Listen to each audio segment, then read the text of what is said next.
Kia ora, Helen Brahms here, coming to you live from Ehrenberg in Arizona. Yes, we are back here. This is our third trip, well, my third trip here. Zeffie's first time here. I apologize, hang on, see if that makes, oh no, that's even worse. I apologize for the dark environment, but we've got reflectix up on just about everything right now, and it is hot. It is 105 outside. There is an excessive heat warning for the next week, and that same heat warning also covers my next stop in 2 days. And but more about that in a moment. How was your tune-up Tuesday? I found out that tune-up Tuesday is going to be another type of tuning that I found out I need to do, which I didn't know about. So, you know, this is all part of RV living. We've learned something new today. I just got to figure out how to do it. So we had a great drive this morning from, where did we come from? Black Canyon. Awesome drive. It took us 4 hours and 5 minutes from when we left to when we got here. We had a 20-minute stop at a rest area.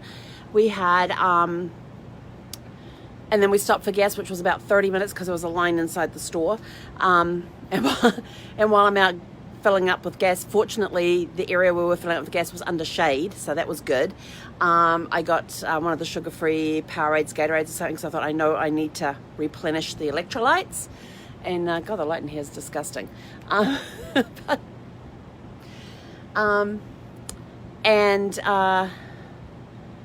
So I drank a whole bottle of that while doing that.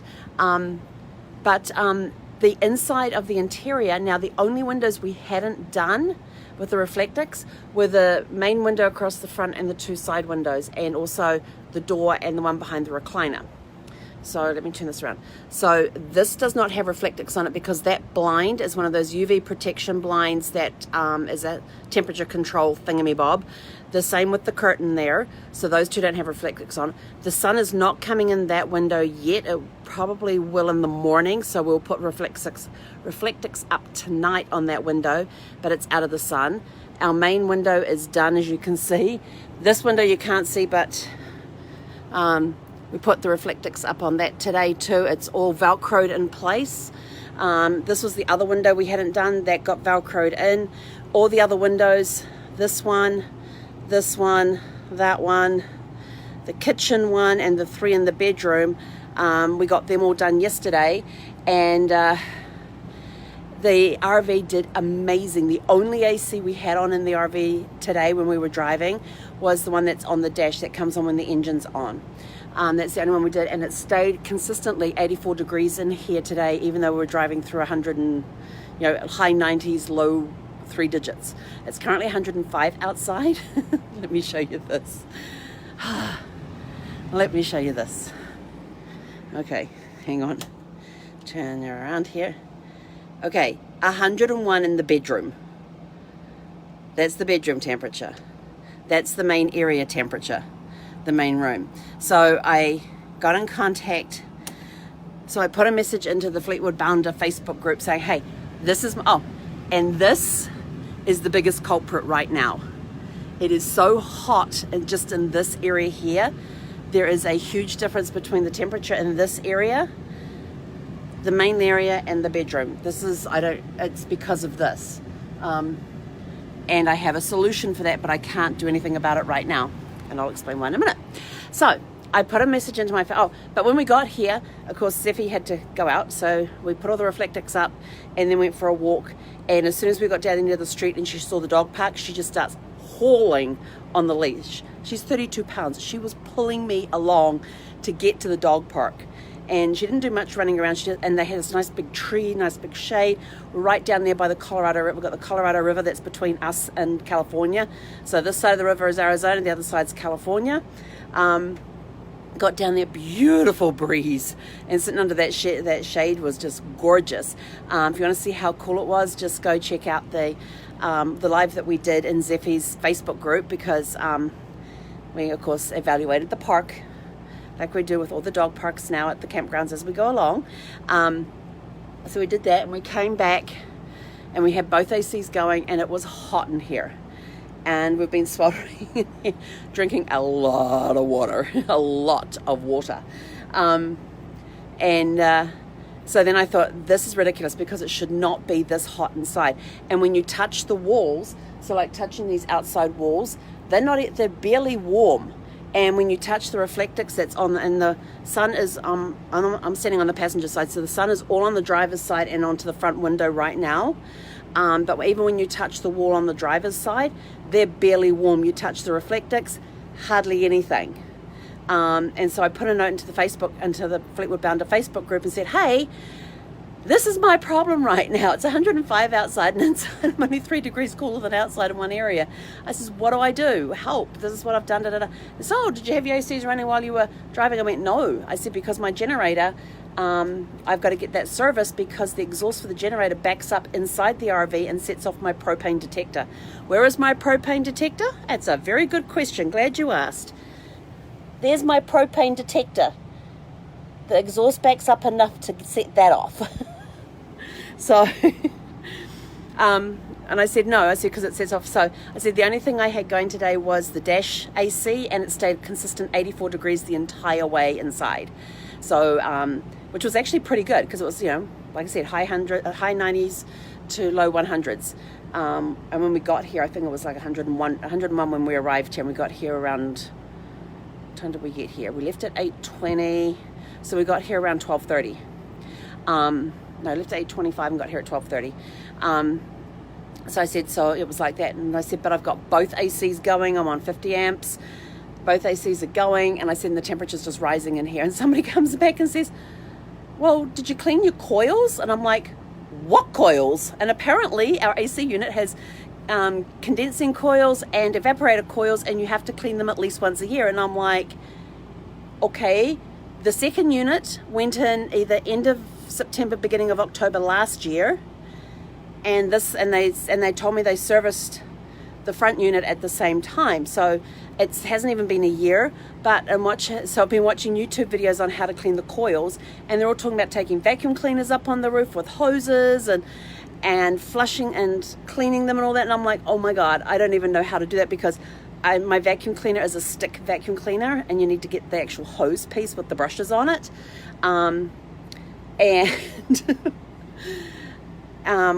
You need the hose piece with a brush attachment on there to clean the condenser coils. Not sure how to clean the evaporator coils yet. I was about to get onto that one when I suddenly realized what the time was. And then you got to have a hose up there, but you got to be careful because the water could end up coming down inside the RV. And I'm like, but you got to have they said turn the power off so they don't accidentally come on. And I'm like, are you kidding me? It's 100 degrees inside my RV. There ain't no way in hell I'm turning the AC off. The AC's off right now, because poor Zeffy. Here's Zeffy. I'm trying to make sure she drinks plenty of water. I even put ice cubes in her water for her, and I know it's not the brightest thing to do, but the water coming out of the tap right now is hot, even on the cold, because again, it's on the driver's side and the sun's all on the driver's side and all that area is exposed. So the hose is putting the hot water into the system. And so I threw some ice cubes in there, and she ended up laying down on the floor crunching on one of them. So I was like, go for it. And then she left just a small piece about this big there, and I said, don't you want the rest of your ice cube? And she just like turned her nose up at it. But she's even been laying inside of her crate because she likes it in there. We've got fans going in here, fans going in the other room. So now I have to figure out how to clean my evaporator coils and my condenser coils. So I'm busy watching videos, but none of them have the same type of unit that I have. There are all these different types of units and stuff, and I checked my filters and they still look pretty clean. Hang on. Oh, cool air piece. So it seems like the front one is putting out colder air than the back one is, and the back one's the new unit. So I'm kind of concerned that the back one's putting out warm air, whereas the front one's putting out cool air. Go figure. But this is a nice cool spot. Hey Zeffy, come lay over here. It's cooler. Which is probably why the front is a little cooler, but still I've got to figure out how to get up on my roof and clean my condenser foils and my evaporator coils, and I'm going to have to figure it out tonight so that first thing in the morning before it gets too hot, when it's in the high 70s, low 80s. I can get up there, get it cleaned. So hopefully we'll have cold air throughout the day. So that is my challenge right now, is to figure out how to clean my condenser coils and my evaporator coils. So, I mean, they make it look pretty easy, but most of them have like shop vacs up there. I don't have a shop vac. I have a stick vacuum cleaner, and it's annoying me because I can't even get into the edges, around the edges and stuff. So probably going to end up getting another vacuum cleaner at some point. One that will fit in the RV, but one that I can remove to have hoses on it, so I can get into the nooks and crannies and the crevices, which I can't get into right now. I kind of use a brush to brush it all out of there and then vacuum it up. Very labor intensive is my vacuuming in the RV. So yeah, so we're sweltering here. Maybe tonight when it cools down a little bit, I might be able to get up on the roof then while it's still daylight. And oh, that's a good idea, Vicky. Ask a fellow camper to help you. Yes, they are. And I have to say, the RV community, if you're having issues or something and you go, look, I don't know how to do this, I'll just play a helpless female. I am not very good at playing a helpless female, though. I've got too much of an independent streak in me. Although I did have to ask for help on my first night in the RV or my second night in the RV. It was either my first night in the RV or my second night in the RV, because I locked myself out of the RV. I had the keys, but for some reason the locks wouldn't unlock. And so I had to go knock on the RV next door and say, hey, can you please come and help me? I can't get my door unlocked, and I can't get in my RV. And so the guy came over with a flashlight and was able to look in the locks to see that I wasn't turning the key back far enough, and it was just catching. So he got it all working for me with some WD-40 and all of that sort of stuff. So now they work brilliantly. So I did ask for help when I needed it. So maybe this is another one of these times where I have to ask for help. But everybody's either down at the river or they're off in the, there's a lot of boats here at the moment, a lot of speed boats, because there's a boat ramp here onto the Colorado River, and people have been going up and down the Colorado River in the jet boats and stuff, and on the jet skis.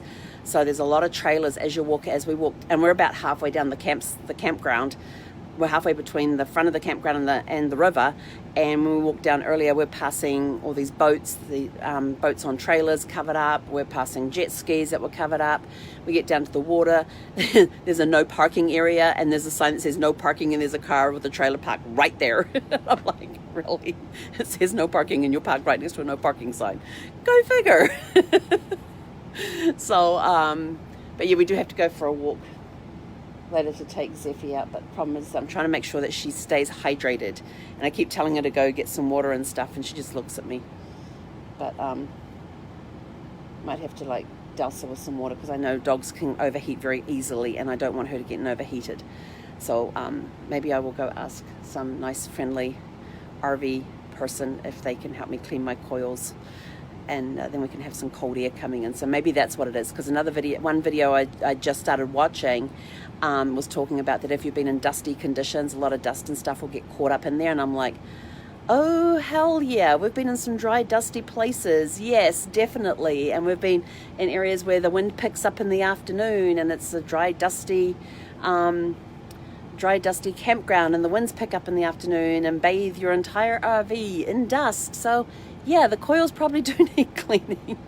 So that's my task this evening, and to get it done tomorrow morning. I'd like to try and get it done this evening, so we at least have a cold RV to sleep in. It's only meant to get down to 80, 86 tonight. Yeah. At this rate, I'll be peeling off the reflectors to open up the windows and let the cool breeze go in. But I must say, down by the river, it was a nice cool breeze, even if it was 105 outside. So, yeah. So this place, so Ehrenberg here, and where we go on Thursday, we're here for 2 nights, and we go to another place for 5 nights over Labor Weekend. It's the only place we could get into over Labor Weekend. Try getting into campgrounds around San Diego, none of them had availability. And if they did, they were charging exorbitant prices, and it was sort of like, really? Just because it's a long weekend, you're like tripling your prices over what you normally are? Yeah, that's not good. So yeah, so I'm going to be there for 5 nights and leave there on Tuesday and head back down to one of my home base campgrounds. But both this place and the place I'm going to on Thursday are both under the same excessive heat warning until Monday evening. And I'm like looking at the temperatures for Tuesday again and say, how can it be? This cracks me up. The temperatures on Monday are cooler than the temperatures are going to be on Tuesday, and the excessive heat warning ends on Monday night. And I'm like, what possible sense can that make? Makes no sense whatsoever. So yeah, so today's challenge is cleaning evaporator coils and condenser coils, and hopefully I can do it. If I can find, I'm going to have to find out what make my air conditioning units are, and then go see if I can find like the user manuals for them to see if there's a way that I can clean it, and then look around to see what I have first before I go asking for help, because it might be something easy that I can do, but we shall see. I will keep you guys posted, so you'll find out tomorrow morning if we were successful or not. Yeah, but I'm really pleased with the Reflectix for now. It's done the job. So far, I mean, it's cool to the touch. The walls are cool to touch. It's just that it's so flippin' hot in here. So I'm going to go have some water and try and get Zeffie to drink some more too, because she's panting a little more than I'd like her to. So anyway, we're off. Have a super fantastic sparkling evening. We are going to go and try and find ways to keep cool. Probably go for we're going to go for a walk, Zeff. That stopped her panting. Go get some water. Come on, let's get you some water. And might go down by the river again where it was a nice cool breeze, and see if there's somebody down there that can help us. I don't know. We will figure it out, whether we ask for help or figure out how to do it. But one of the first things I'm going to do is go wash the filters, because I always say I wash the filters first. They should be done every 2 weeks, and I think it's about that time for me to wash them again anyway. Yeah, so we'll keep you guys posted. Hopefully it's something as simple as cleaning the coils makes the difference. So we shall see. I will let you guys know tomorrow morning how we got on. Have a super fantastic sparkling evening and stay cool out there. Hei konera.